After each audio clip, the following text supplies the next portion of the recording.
Welcome to our channel. నేను Yagnamurthy. Laila Vishwaksen latest movie ఈరోజు మన ముందుకు వచ్చేసింది.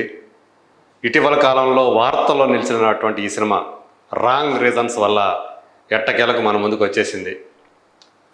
కమెడియన్ పృథ్వీ అంటే 30 years ఇన్ ఇండస్ట్రీ పృథ్వీ ఆ సినిమా ప్రీ రిలీజ్ ఈవెంట్లో చేసినటువంటి కామెంట్స్ ఏవైతే ఉన్నాయో మేకలు అనేది అవి దాన్ని ఒక రాజకీయ పార్టీ వాళ్ళు అంటే ప్రధానంగా వైసీపీకి చెందిన వాళ్ళు దాన్ని నెగటివ్గా తీసుకొని ఆ సినిమా మీద ట్రోల్ చేసిన విధానం మనం చూసాం.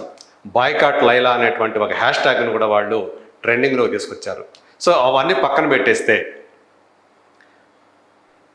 సినిమా ఎలా ఉంది, మన ముందుకు వచ్చినటువంటి సినిమా అని చూస్తే ఇది నిజంగా చెప్పాలంటే ప్రేక్షకుల సహనానికి ఒక పరీక్ష, మామూలు పరీక్ష కాదు, ఒక విషమ పరీక్ష. మీ ఓపిక ఈ సినిమా చూడటం అనేది, మీలో ఓపిక ఎంత ఉంది, మీలో సహనం ఎంత ఉంది అనేది మీకే తెలియజేసేటువంటి సినిమా. చివరిదాకా ఈ సినిమా చూసే వాళ్ళకి కూడా నిజంగా ఒక అగ్ని పరీక్ష అంటాం కదా, అలాంటి పరిస్థితి అని చెప్పాలి. లైలా అంటే సోను మోడల్ అనేటువంటి ఒక యువకుడు తన తల్లి మీద ఉన్నటువంటి అమితమైనటువంటి ప్రేమతోటి ఒక బ్యూటీ పార్లర్ పెడతాడు. ఆ మేకప్ అంటే అతనికి చాలా ఇష్టం. అది ఆమె కలలాగా అతను భావించి ఆమె తన చిన్నతనంలోనే ఆమె చనిపోతే, చిన్నతనం మీన్స్ అతను ఒక టీనేజ్లో ఉన్నప్పుడు, సో ఆమె కోసమే ఒక బ్యూటీ పార్లర్ పెట్టి, సీత అనే బ్యూటీ పార్లర్ పెట్టి దాన్ని రన్ చేస్తూ ఉంటాడు.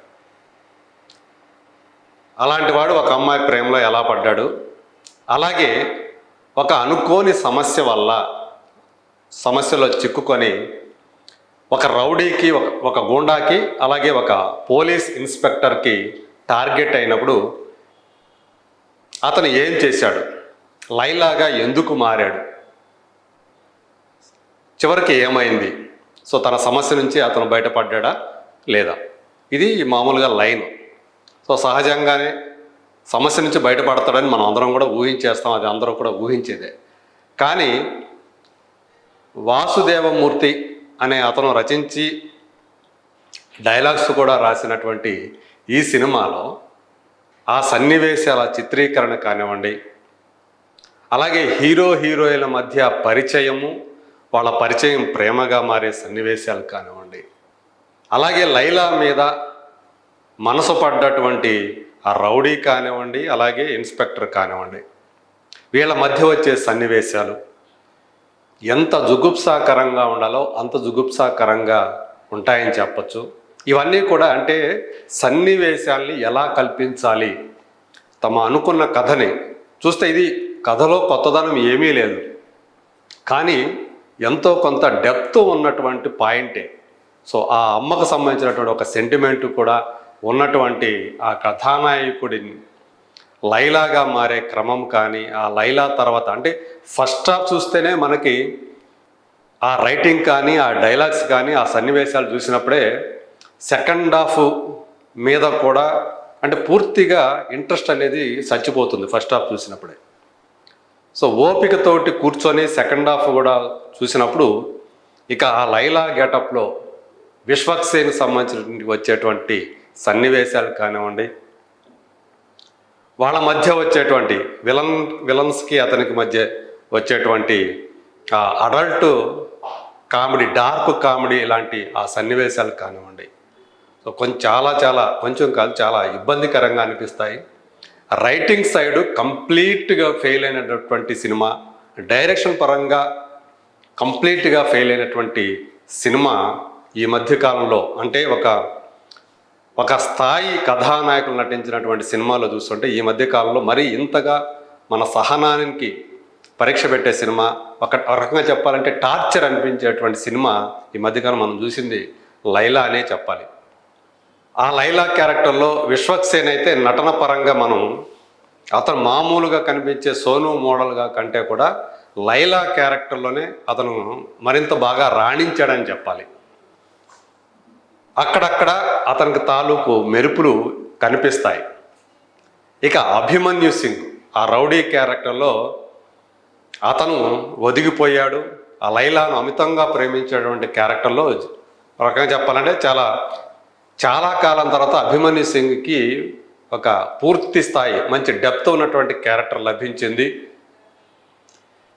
పెళ్ళైన కూడా లైలా మీద మోజుపడి అతను చేసేటువంటి పనులు అతనికి ఇబ్బంది కలిగిస్తాయి, చివరికి వచ్చేటప్పటికి మనకి ఇబ్బందికరంగా మారుతాయి. ఇక బబ్లు పృథ్వీరాజ్ తను ఇన్స్పెక్టర్ శంకర్ క్యారెక్టర్లో తనకు అలవాటైన పద్ధతులనే చేశాడు. గొప్పగా యాక్టింగ్ చేయడానికి అవకాశం లేకపోయినప్పటికీ కూడా ప్రధానమైన పాత్ర లభించింది.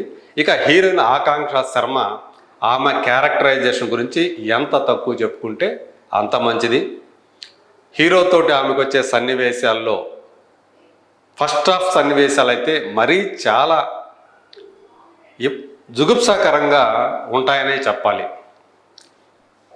ఒక సీన్ ఆమెని 5 రౌండ్లు ఆ పార్కు చుట్టూ 5 రౌండ్లు వేయమని హీరో చెప్తే ఆయన దాని బదులు 5 రౌండ్లు తనొక్కడే కాకుండా ఆమెను తన భుజాల మీద ఎక్కించుకొని ఒక జెట్ స్పీడ్లో 5 రౌండ్లు వేసినట్లుగా చూపించే సన్నివేశాలు కానివ్వండి, అలాగే ఆమెకు సంబంధించినటువంటి జిమ్లో వచ్చేటువంటి సన్నివేశాలు కానివ్వండి, చాలా లో టేస్ట్ సన్నివేశాలు అవన్నీ కూడా. అంటే దర్శకుడి యొక్క టేస్ట్ ఏమిటి అనేది చూపించే సన్నివేశాలు. ఇంతకుముందు అతను బట్టల రామస్వామి అని ఒక సినిమా తీశాడు.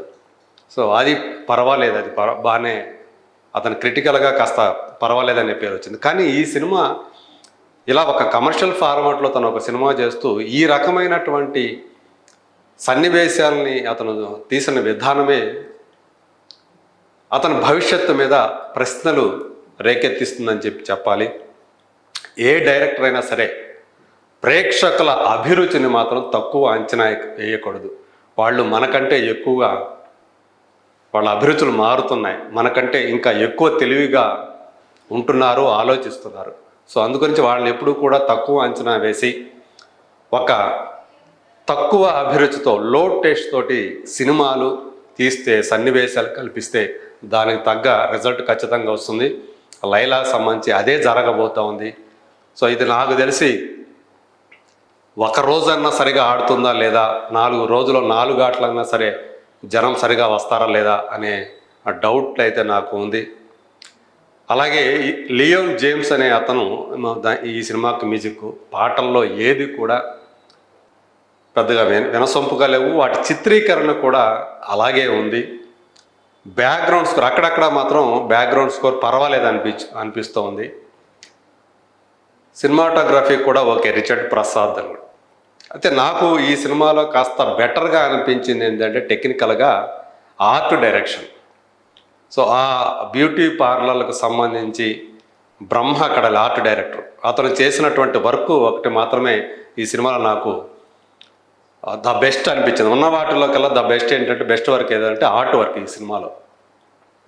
అది తప్పించి ఈ సినిమాలో పెద్దగా చెప్పుకోవడానికి లేదు. ఈ మధ్య కాలంలో వచ్చినటువంటి కామాక్షి భాస్కర్ అనే ఒక అమ్మాయి ఈ మధ్యలో హీరోయిన్గా కూడా మన ముందుకు వచ్చింది. ఆమె ఈ సినిమాలో అభిమన్యు సింగ్ పెళ్లి చేసుకున్నటువంటి అమ్మాయిగా ఒక డీ గ్లామర్ రోల్లో.